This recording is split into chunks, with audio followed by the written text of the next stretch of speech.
Hello and a very warm welcome to my dear students in today's class. I am Pooja Dwivedi and I bring to you the latest news in a fashion that you would be able to definitely crack Prelims 2024. These are not just MCQs but the tactics on how to understand the concept or the important facets of the sentences so that you can ace Prelims 2024.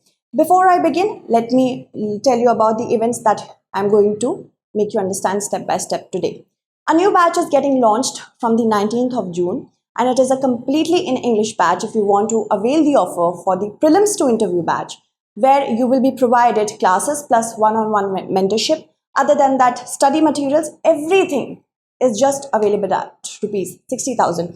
But if you use this code PDLIVE, you will get it for 29,999 only. Let's begin with the first news or the first MCQ or prelims question for today. That is with respect to primary agricultural credit societies. Consider the following statements. These constitute the lowest tier of the short-term cooperative credit structure in the country and these provide short-term loan only.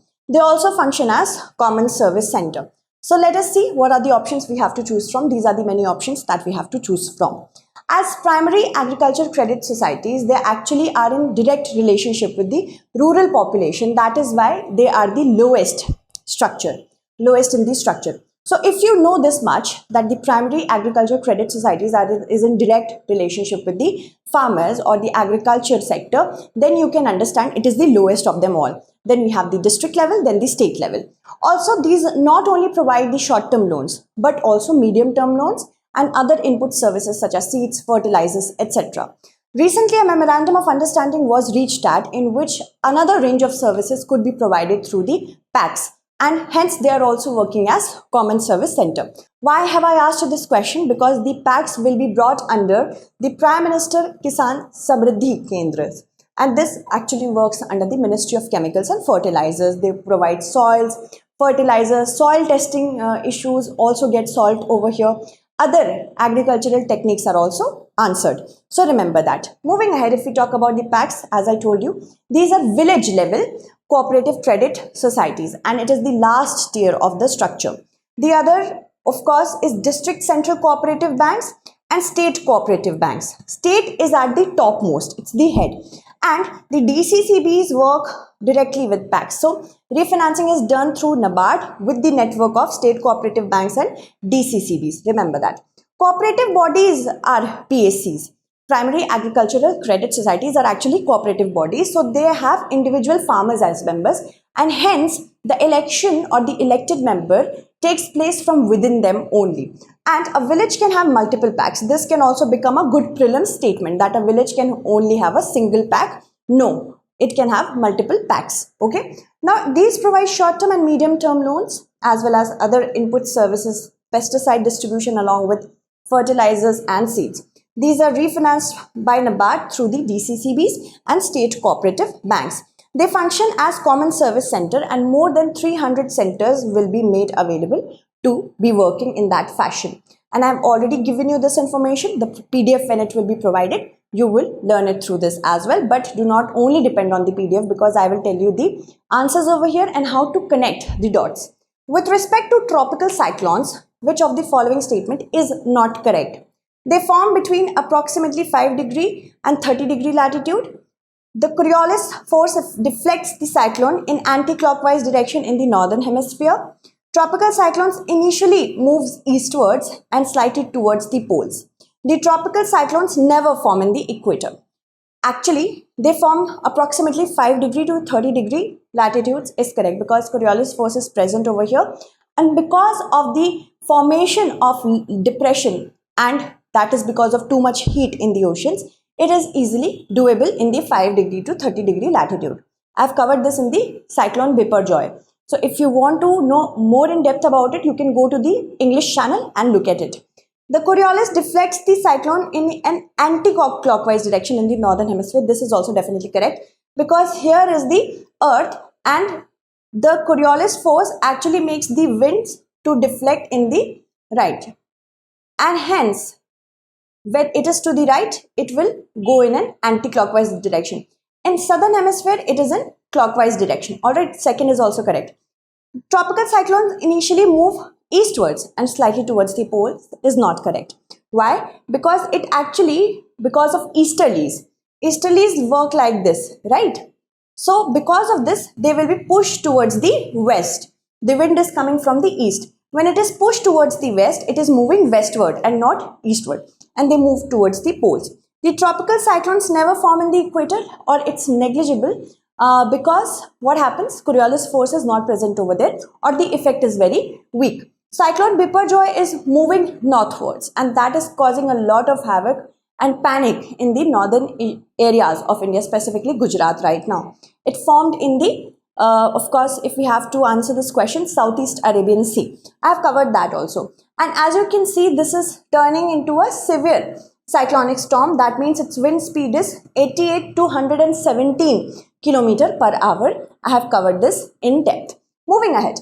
What are tropical cyclones? When a low pressure area is surrounded by other atmospheric disturbances, we call it a cyclone. And this actually happens around a low pressure area. Why? Because of the evaporation of water due to heat in the ocean. When a depression is created, the air transcends or ascends downwards, and the constant fueling of warm air and cold air. This gets fueled with the help of Coriolis force and other winds and other effects. What happens? The tropical cyclone occurs. It is distinguished by swift, often destructive air circulation, accompanied by violent storms and bad weather. The word cyclone comes from the Greek word cyclos. It means the coils of a snake. And the air actually circulates inward. It goes towards the inside in an anti-clockwise direction in the northern hemisphere and clockwise in the southern hemisphere, as I can show you from here how in the right the objects get deflected because of Coriolis force, and it's vice versa in the southern area, southern hemisphere. All right. Moving on to the next part of it is there is a lot of factors, many factors that are responsible for it. First, there should be a proper temperature for a tropical cyclone to develop, that is in excess of 27 degrees Celsius. This is the minimum. Winds near the ocean surface blowing from different directions should not be, should be converging enough, should not be going here and there, just converging enough to give birth to these storm clouds. Wind which do not vary greatly with height. That means wind should be constant in nature. If winds won't be constant in nature, the tropical cyclones will get disturbed. If there will be too much wind, the cyclone will get disturbed and scattered. If the wind is not too much, it will have enough space to develop itself, and sufficient distance should be there from the equator so that Coriolis effect can come into place. And this is the diagram. I have also talked about this diagram in Cyclone Biparjoy.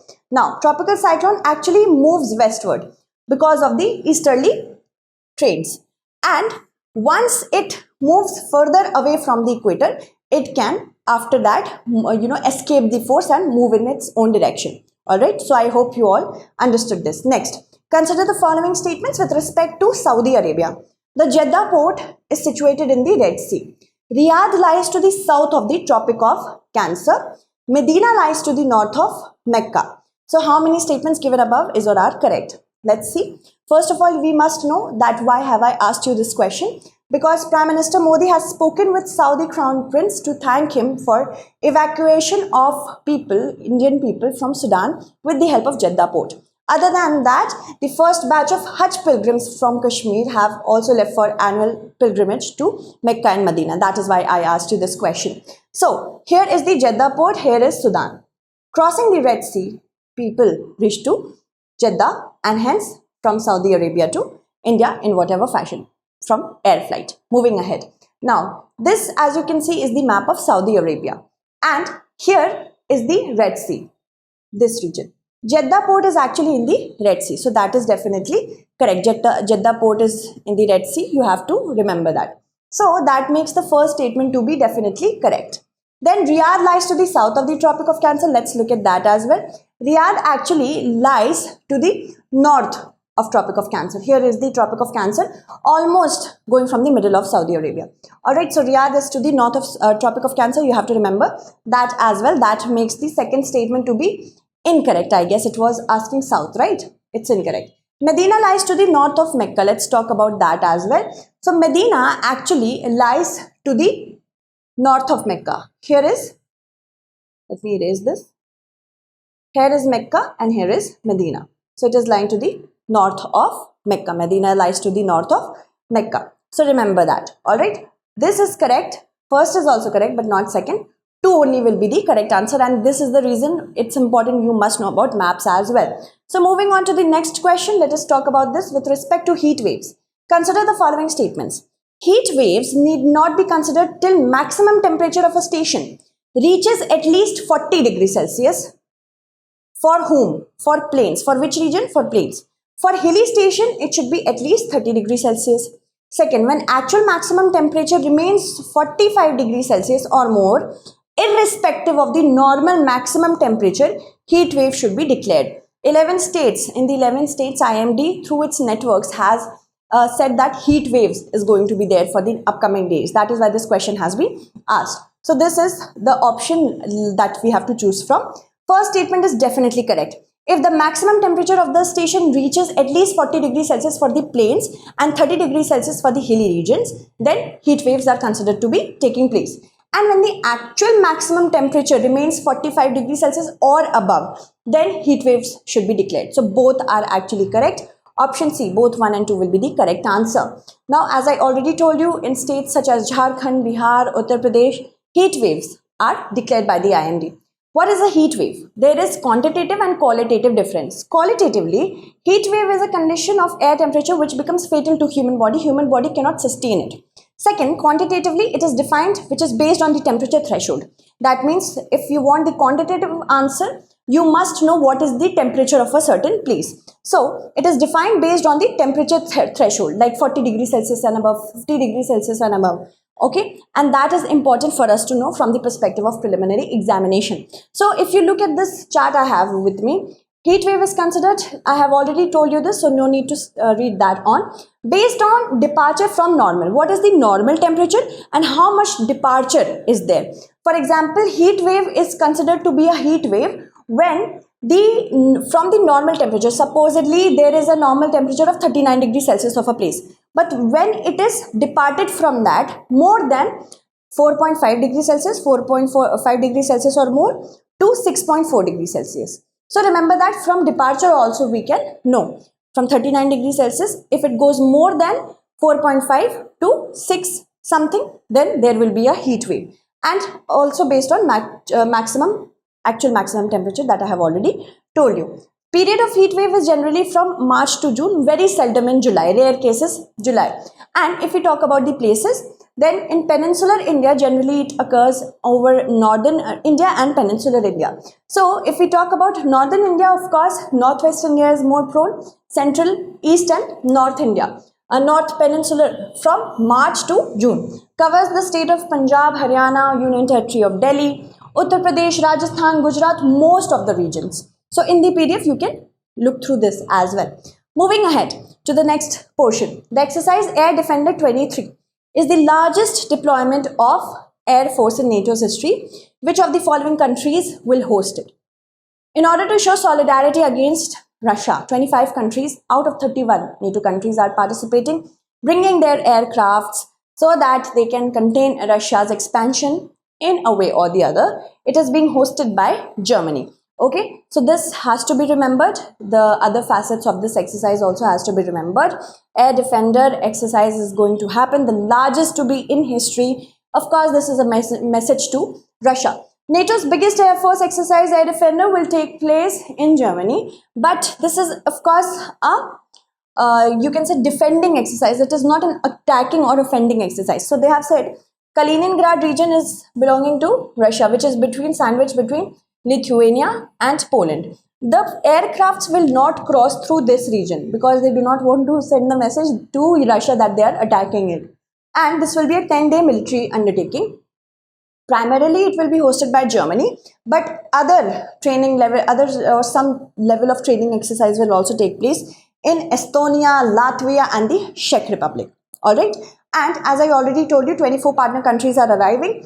Over 200 aircrafts are arriving as well. So you have to remember this. Other than that, NATO, of course, NATO was formed in 1949 to contain the erstwhile Soviet Union by 12 founding members.